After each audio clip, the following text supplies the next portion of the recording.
రాష్ట్రంలో రాజకీయాలు రసవత్తరంగా మారుతున్నాయి. సీఎం రేవంత్ రెడ్డి ప్రతి అంశంలో కీలక నిర్ణయం తీసుకుంటూ తన మార్కును చూపిస్తూనే ఉన్నారు. మొదటి 6 నెలలు సీఎంగా తాను తీసుకునే నిర్ణయాలతో ప్రజలు కూడా సంతోషాన్ని వ్యక్తం చేశారు. కానీ ఆ తర్వాత కాస్త ట్రాక్ తప్పుతున్నట్లు అనిపించింది. కొన్నిసార్లు మిస్ఫైర్ కూడా అవుతున్నాయి. ఇక ఏ ముహూర్తాన హైడ్రా అంటూ కూల్చివేతల పర్వానికి శ్రీకారం చుట్టారో కానీ ఆ హైడ్రాయే ఇప్పుడు రేవంత్ సర్కార్ మెడకు చుట్టుకుంది. అప్పటి వరకు రేవంత్ కు ఇటు ప్రభుత్వంలో అటు పార్టీలో తిరుగులేని ఆమోదం కనిపించింది. ఎప్పుడైతే హైడ్రా అంటూ రేవంత్ దూకుడు పెంచారో అప్పుడే పార్టీలో ప్రభుత్వంలో ఆయనపై వ్యతిరేకతకు అంకురార్పణ అయ్యింది.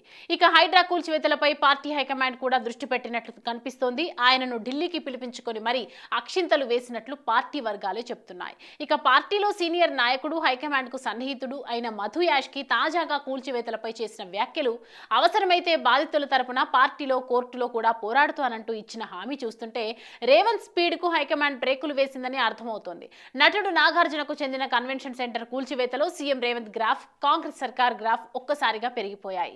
ఎప్పుడైతే ఆయన మూసీ పక్కనే ఇల్లు నిర్మించుకొని దశాబ్దాలుగా ఉంటున్న సామాన్య మధ్యతరగతి ప్రజల నివాసాలపై దృష్టి సారించారో అప్పుడే ప్రజా వ్యతిరేకత మొదలైంది. మూసీవాసులకు ప్రభుత్వం డబుల్ బెడ్రూమ్ ఇల్లు కేటాయించి వారిని అక్కడి నుంచి ఖాళీ చేయించడానికి చేసిన ప్రయత్నానికి తీవ్ర ప్రతిఘటన ఎదురైంది. హైకోర్టులో 20 పిటిషన్ల వరకు దాఖలయ్యాయి. ఈ ప్రాంతంలో ఇళ్ల వ్యవహారం హైకోర్టులో ఉందంటూ ప్రతి ఇంటి గోడపై ఫ్లెక్సీ బ్యానర్లు కనిపిస్తున్నాయి. ఇక హైడ్రా కమిషనర్ రంగనాథ్ కు హైకోర్టు అక్షింతలు వేసింది. శని ఆదివారాలలో ఇల్లు కూల్చివేతలు ఏంటని నిలదీసింది. హైకోర్టు ఆదేశాలను ఉల్లంఘించి మరీ శని ఆదివారాలలో కూల్చివేతలు ఎందుకు చేపడుతున్నారని సూటిగా ప్రశ్నించింది.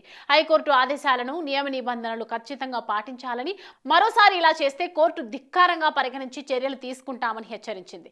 అయితే హైడ్రా కూల్చివేతలతో ఒక్క హైదరాబాద్ లోనే కాదు రాష్ట్ర వ్యాప్తంగా రేవంత్ ప్రభుత్వంపై వ్యతిరేకత వ్యక్తమవుతోంది. ఎన్నికల హామీల అమలులో రేవంత్ సర్కార్ విఫలమైన, పాలనలో ప్రజల అంచనాలను అందుకోలేకపోయినా ఇంతవరకు ప్రభుత్వంపై పెద్ద వ్యతిరేకత కనిపించలేదు.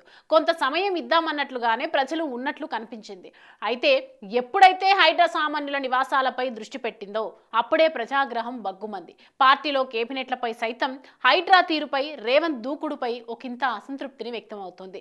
ఈ నేపథ్యంలోనే హైకమాండ్ నుంచి రేవంత్ కు పిలుపు వచ్చిందని ఇతర పార్టీ నాయకులు అంటున్నారు. అయితే రేవంత్ రెడ్డి వెళ్లింది మాత్రం మంత్రివర్గ విస్తరణ కోసమే అని సొంత పార్టీ నేతలు చెప్తున్నారు. వీటిలో నిజమెంతున్నా హైడ్రాతో అధికార పార్టీకి ప్రజల్లో వ్యతిరేకత ఏర్పడిందనేది మాత్రం నిజమనడంలో ఎలాంటి సందేహం లేదు.